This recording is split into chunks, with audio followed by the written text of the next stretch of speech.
Well, welcome back to the channel, everybody. Hey,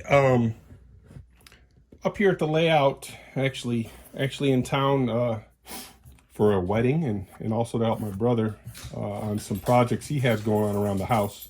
Here comes the dog. And just wanted to get some locomotives on the layout that I haven't run, literally have never run since I've owned them. And I have some suspicions that these locomotives aren't going to have any lubrication in them. So I just kind of wanted to talk about, when you buy something secondhand. I got two of these locomotives from an estate sale, gentleman that passed away locally. His family sold off his extensive collection, and I got a lot of stuff from his collection in mine now.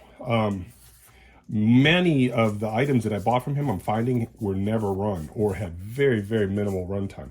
So if you ever buy something secondhand, especially this MTH stuff, it's so easy to work on when it's the 3-volt Protosound 2 era with the 3.2 feature. It's so easy to work on this stuff that I oftentimes find that folks, you'll be amazed, folks will buy stuff and they just put it right on their layout and run it. Now these two AC 4400s that I bought from his estate, I can tell if I look, I don't know if I'll be able to show it in the video here, but I can tell that there was some grease or something put on the drive gears. Not a big fan of putting grease on the drive gears. You should use a gear oil for that, but just because one of these guys, literally when I pull it out of the box, it looks like it's never seen any runtime. And a lot of times, I mean, what people will do is they'll buy these things, they'll run them around the track once or twice, wrap them back up, and they never see any runtime ever again. And what can happen, obviously, if they're just assuming the factory lubricated them well, then there's not going to be any lube in there. But some of the Protosound 3 units that I've debuted on the channel here recently, I've opened them up just to double check, and there has been no grease on the worm gear, on the main drive gear coming off the motor, which, if you're not working them super hard, not a big deal, I guess. But over time, you're going to destroy your worm gear. This is how easy these things come off. You just got to loosen the 2 pickup screws. This is a 6-axle locomotive. All you have to do is loosen the 2 pickup rollers and the 4, not the screws that hold down this connecting plate, but the 4 small screws in the plastic. And this will lift right up and off, and it'll expose the entire wheel set. Now I'm looking at this guy, and again, I don't want to turn this thing over too much. I don't want the wheels to fall out. There's grease on there, but it's hardly anything at all. So pretty much what I expected. And a lot of what was in there, I can see it kind of liquefies over time, and will ooze out away from the gears. And this is the stuff, if you've had a locomotive that's been stored on your shelf for any length of time, this is the stuff that you'll see all over the bottom of the wheels and the traction tires. And this is what kind of destroys your traction tires, because the grease will swell those rubber traction tires over time. So I recommend any, quality, plastic safe, synthetic grease. A lot of people swear by Lucas Red and Tacky. Obviously, you can use any of the various hobby greases. I find that the hobby greases are really, really ridiculously expensive. So, do what you will. Obviously, if you use a plastic safe hobby grease, then you're going to be safe. The worst thing you can do is use something that's going to damage plastics over time, because although these gears are obviously metal, I think this drive gear is a brass alloy. This drive gear is the sacrificial gear. So in theory, the worm gear, I believe that's some sort of ferrous alloy that should be very hard and strong. So if anything ever goes wrong, this drive gear is what's gonna give up the ghost, which is fine because it's very easy to replace. You pull off this plate and these things just lift right out. You just need to make sure that you have the see, these are all metallic journal bearings over here, and these guys have the little pickups that touch the contacts on the other side of the truck for the 3-rail/2 rail feature. Really you can't put the middle gear in or blind gear in wrong, but these guys you can flip around the wrong way, and if you do that, it won't run right. But that's all I wanted to make sure is I get some grease in there. I'm actually going to put, now these guys, you don't have to take the plate off to re-grease these guys. There's 2 grease ports that you can just take your little squeeze tube of grease, and there's a port right here and a port right here, and those are accessed by just removing these 2 screws, and then you just squeeze the grease right down into the port, and as long as you put enough in, it's going to work itself over to the gears. Now I will say, this is speaking specifically about MTH, if you have the older MTH 6-axle trucks, those would have the instead of having the blind gear, the blind wheel in the middle here, it would have the drivers on the 2 outside portions, and it would have the blind wheel on the inside, and everything kind of happens right back here. That gear, that wheel's not gear driven. The only way to grease those guys is to take the whole truck off and grease them from the top.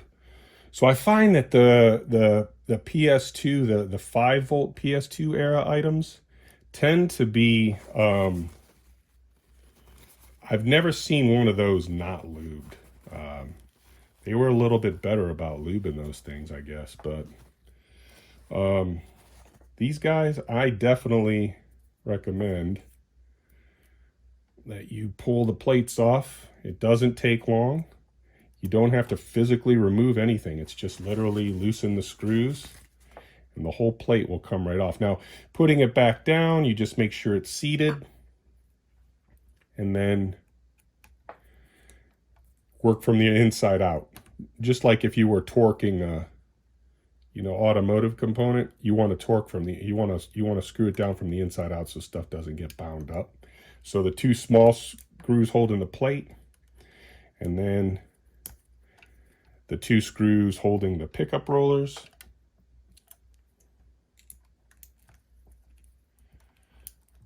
And then the 2 outer screws. And you don't have, this guy is made of plastic, so you don't have to torque this stuff down like you're putting together a top fuel dragster. You don't want to strip this stuff out. These screws are, you can see the screwdriver I'm using. If you use a smaller hobby type screwdriver, the handles are so small that you really can't over torque anything because you can't get a good enough grip to over torque anything. But that's that. So I'm also going to put some gear oil on these gears, and you've seen me do this on the channel before, but I'm not going to do that until I physically get ready to run the locomotives. But okay, guys, I'm going to go ahead and finish doing this guy, and then I'm going to get my other AC 4400 opened up and lubed up, and then I've got an ES 44 up here up top that it's probably outside, you can't see it. I'm going to get that one lubed up, and then I'm going to run some BNSF and enjoy my layout. But I just thought I'd share that with you guys. Any new locomotive you get, make sure that it's lubricated. The last thing you want to do is bound this stuff up. One other word of lubrication. If you buy Atlas locomotives, not the newer Atlas Premier, which are essentially the older MTH tooling, but if you buy like an older Atlas Trainman or Atlas Master Series locomotive, the grease that they used in those things tends to harden over time. So if you buy something that's 10, 15, 20 years old, Don't be surprised if you put it on the tracks and it doesn't want to move, even though you can hear the motors trying to move it. That grease kind of turns to concrete. What I like to do is I'll put some downward force with my hand and actually push the locomotive in the proper direction to help get those wheels turning. But then ultimately, after I get them turning, I open it up, remove the wheels. The Atlas wheel sets are a little bit different. They're a little bit more complex. They're a little bit more of a pain in the butt. But what I'll do is I'll open those things up and I'll actually get all that old Atlas grease, as much of it out of there as I can, and I'll replace it with a modern synthetic grease, and then they operate great. But that's that. Okay, guys, let me get these other ones swapped out, and then we'll get these things on the track and run them.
Are you ready to go?